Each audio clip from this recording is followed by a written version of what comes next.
Reptiles या amphibious जीव नहीं पाए जाते हैं। यहाँ ज्यादातर जगह ऐसी है जहाँ पर इंसान तो क्या, पृथ्वी के किसी भी जीव के कदम पिछले करोड़ों साल में नहीं पड़े हैं। आपको अगर यहाँ पर जाना है तो अपना एक दांत निकलवाना पड़ेगा। और यहाँ पर कई जगह पर लाखों सालों से ना तो कोई बर्फ गिरी है और ना ही बारिश हुई है, फिर भी वहाँ पर मोटी बर्फ की परतें हैं। और ये दुनिया की सबसे खतरनाक और सबसे रहस्यमय जगह है, ये है एंटार्क्टिका।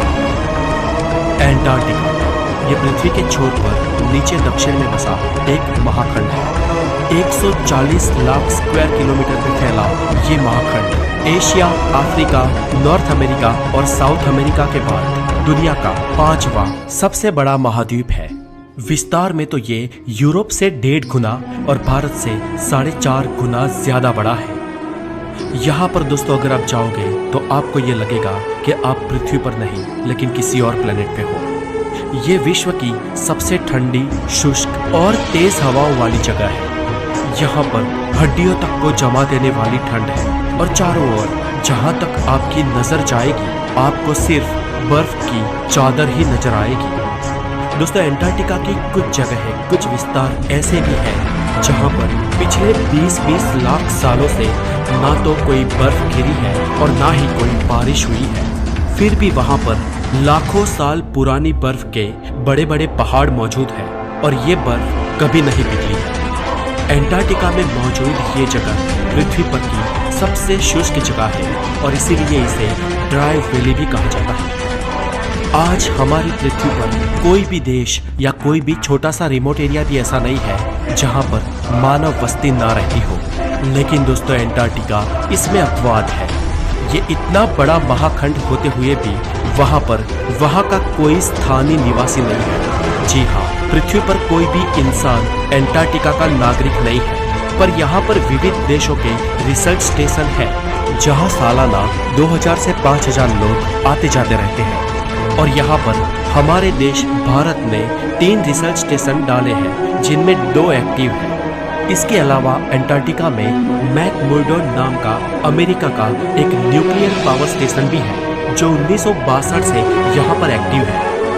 एंटार्क्टिका में जो लोग यहाँ पर रिसर्च करने के लिए आते हैं वो लोग यहाँ पर सिर्फ समर में ही रुकते हैं और यहाँ का समर भी बहुत ही ठंडा होता है, जबकि विंटर में यहाँ रह पाना बहुत ही मुश्किल होता है।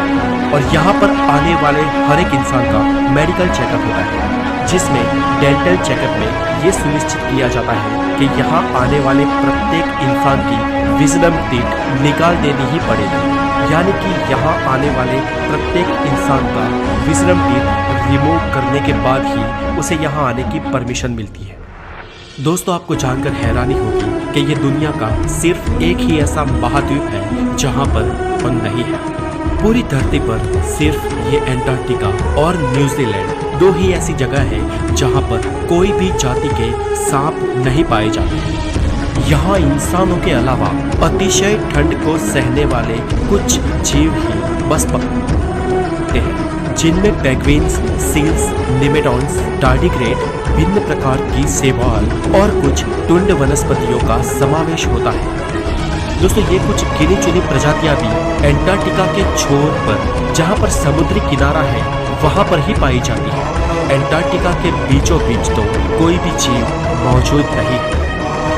हम इंसानों ने हमारी पृथ्वी पर नापा हुआ आज तक का सबसे कम टेम्परेचर -89.2 डिग्री सेल्सियस रहा है और ये पृथ्वी का सबसे कम टेम्परेचर एंटार्क्टिका में दर्ज हुआ है और ये रिकॉर्ड 21 जुलाई 1983 के दिन दर्ज किया गया था।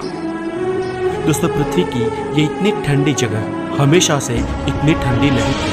जी हाँ दोस्तों, आपको ये जानकर हैरानी होगी कि ये खंड करीब 53 लाख साल पहले बहुत ही गर्म हुआ करता था और जहाँ का तापमान हमेशा 20 डिग्री सेल्सियस से ऊपर ही रहता था और वहाँ पर खजूर के पेड़ भी उगते थे। लेकिन जाहिर सी बात है कि उस समय उसका भूभाग पृथ्वी के इतने दक्षिणी छोर पर नहीं था। हमारी पृथ्वी की प्लेट्स में सतत बदलाव आते रहते हैं और पृथ्वी की प्लेट्स के सतत सरकने से आज एंटार्क्टिका पृथ्वी के दक्षिणतम भूभाग में स्थित हुआ है। लाखों सालों से हो रही इन भौगोलिक गतिविधियों के कारण पृथ्वी के कई महाद्वीप और देश एक दूसरे से अलग हुए हैं, तो कई महाद्वीप एक दूसरे से जुड़े भी हैं।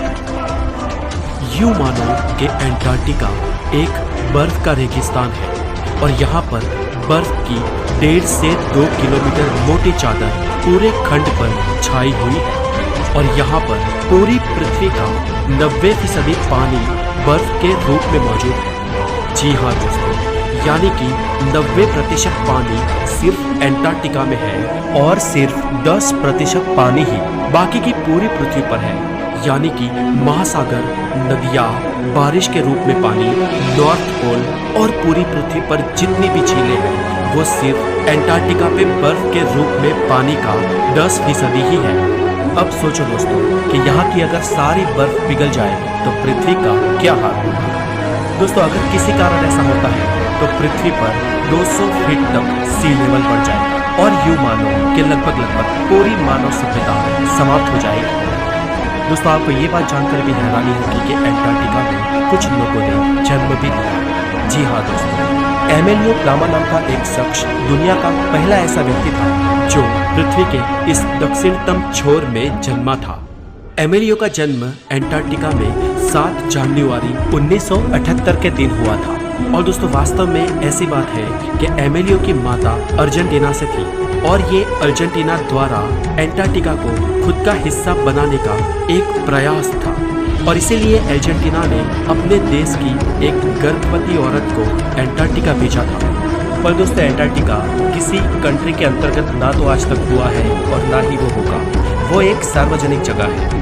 यहाँ पे ना तो कोई शहर है, ना तो कोई देश है, ना तो कोई गवर्नमेंट है, ना ही कोई गवर्नर है। और यहाँ पर जो लोग जाते हैं वो भी रिसर्च पर्पस और साइंटिफिक तरीकों के साथ जाते हैं। हालांकि फिर भी एंटार्क्टिका में आज तक कुल 11 लोगों का जन्म हुआ है और इन 11 में से किसी की भी डिलीवरी के दौरान या फिर एज एन इन्फेंट डेथ नहीं हुई है। यानी कि बाल मृत्यु का रेशियो एंटार्क्टिका में 0% है। और जिन लोगों का एंटार्क्टिका में जन्म हुआ है उनको उनके माता पिता के देश की ही नागरिकता हासिल है। दोस्तों ये स्थान कई सारे रहस्यों से भी घिरा है। कई सारे वैज्ञानिकों का ये दावा है कि इस स्थान पर भूतकाल में अति विकसित सभ्यताएं पनपी होगी। ग्रीक दर्शनार्थी प्लूटो ने भी, जो कि सोक्रेटिस का शिष्य था, उसने करीब 2000 साल पहले एंटार्क्टिका की मानव सभ्यताएं और उसके संहार होने का वृतांत लिखा है, जो हमारे लिए चौंका देने वाला था, क्योंकि हम ये मानते थे कि एंटार्क्टिका में जीवन संभव ही नहीं है। और इसीलिए ये जानकारी के बाद कुछ रोमांचक मनुष्यों ने एंटार्क्टिका के जीवन के अवशेषों पर रिसर्च करना शुरू किया और वहां पर जाकर खोजबीन की तो कुछ अवशेष और तथ्य जो सामने आए वो प्लेटो के अनुमान से हूबहू मिलते जुलते थे। इस पर कुछ वैज्ञानिकों का ये भी कहना है कि हो सकता है कि सालों पहले हमारी ही कुछ पौराणिक सभ्यताओं के लोग उस समय इस जगह पर पहुंचे हों।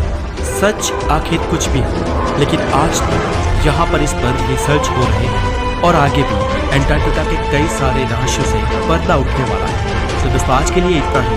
ये वीडियो आपको अगर अच्छी लगी हो तो लाइक करें और अगर इसके बारे में कोई भी सुझाव है तो हमें कमेंट्स जरूर करें और अगर आप हमारे चैनल पर नए हैं तो दबाव को जरूर सब्सक्राइब करें। Have a good day, take care.